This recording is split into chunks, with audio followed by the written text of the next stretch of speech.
The way Belton Honeyath was thrashing opponents, you kind of felt sorry for Westo tonight at the home of the Bears. Boy, did they have themselves an opening quarter. 42 points in the first 12 minutes alone.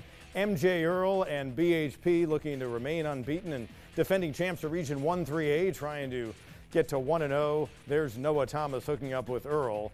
And Belton Honeyath rolls on to a 13 straight win against the Warriors. BHP extends the regular season winning streak to 12 straight with that triumph. And welcome back into the show. We'll check out some other Region 1 action in a moment, but in Region 2-3A, well, the rivals get together. St. Joe's, the short trip, trying to snap a 7-game losing streak against Christ Church. Looked like Judd Wyndham was taking it in for the Cavaliers in the third quarter when they led by 6, but Josh Lyons picks it up. It's a 99-yard scoop and score, and St. Joe's, which had lost 18 of the first 21 meetings in the series, had a 1-point lead, 27-26. Michael Martin off his near 300-yard rushing game last week into the end zone for the score. Cavaliers back up 32-27. Then Martin again fumbles. Reed hip falls on it for the Cavs. They were up by 12, 39-27.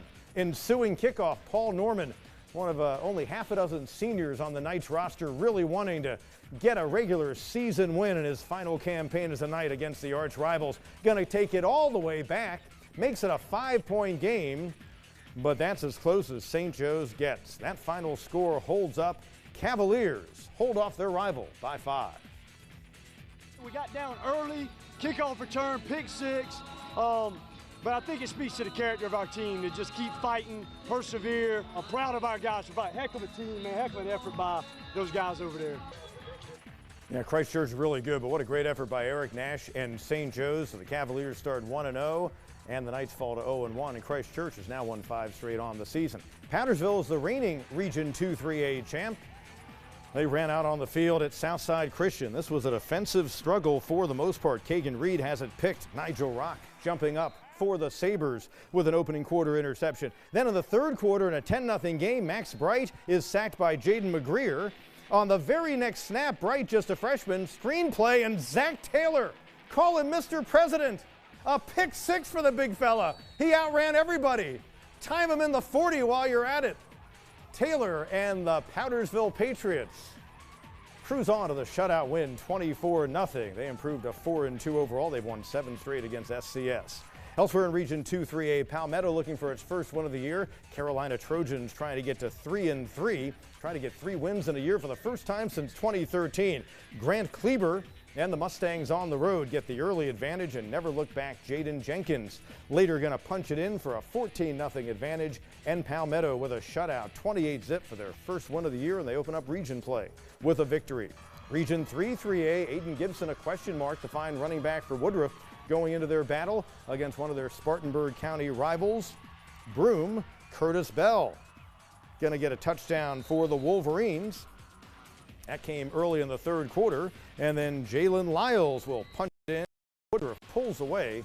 They've won 7 of the past 10 in the series, 49-14. They win their region opener against the Centurions, who had been hot with back-to-back wins.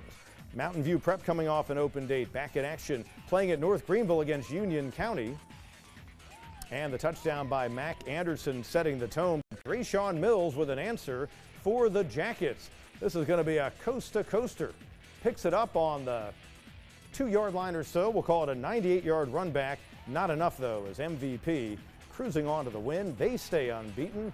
One of a handful in the area without a loss. They go to 6-0 overall and 1-0 despite the efforts of Mills for Union County. Region 1-4A, you've got Wren and Emerald, a couple of teams that can light up the scoreboard. You had a feeling this would be a good ball game, and it does not disappoint.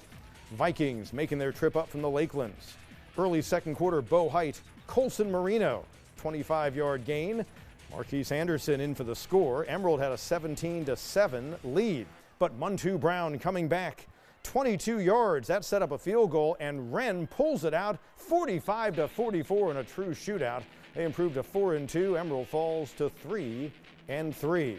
Lawrence and Fountain Inn, another Region 1-4A game. Second meeting between the programs, not all that far from each other. Nemo Fernandez on the sprint, 60-plus yards for an early Lawrence touchdown. Looking for their first win of the year. They had managed just 27 points in their first 5 games, so that was a big boost. But Sam Holliday to Ben Rowe on the connection for Fountain Inn. And the Fury with the victory 26-7 over Lawrence. And also in Region 1 4A, Southside and Westside, Rams rallied at Abbeville for a win the week before. Here's Jay White on the opening kick. The smoke hadn't even cleared. He is just a freshman. He'll take it all the way back. Celebration indeed. Later on, Bear Woods to Jacob Lewis, and Westside goes to 8-0 since 1972 against the Tigers. Tigers drop a 27 straight as they fall 55-0. Berea and Daniel in Region 2 4A. Lions with their big win in the rivalry matchup against Seneca last week. Christian Chancellor, loose ball, he seizes it. The Clemson commit's going to take it on in there. Jace Gross later hooking up with Owen Houston. And Daniel rolling on to an 18th straight win against the Bulldogs. Berea shut out for the 4th time in 6 games this year, 56-0.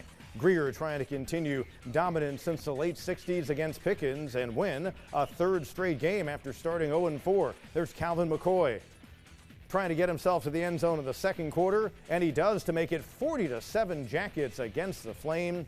And a Greer team which really lit it up offensively. They averaged 43 points over their past 2 games. Well, another big number despite that TD by Brooks Dow. A 60 spot for the Jackets and a 60-14 win. Blue Ridge and Seneca, Bobcats trying to bounce back from their first loss of the season. Blue Ridge trying to extend its best start since 2014. Gavin Forrester has been a big author in that story. Here's a 68-yard run for an early 7-0 advantage for the Tigers on the Bobcats turf. But Amari Verner looking to continue a big year, a 34-yard run, and Seneca rolls to a 47-13 win. They've won 5 out of 6 all time against the Tigers.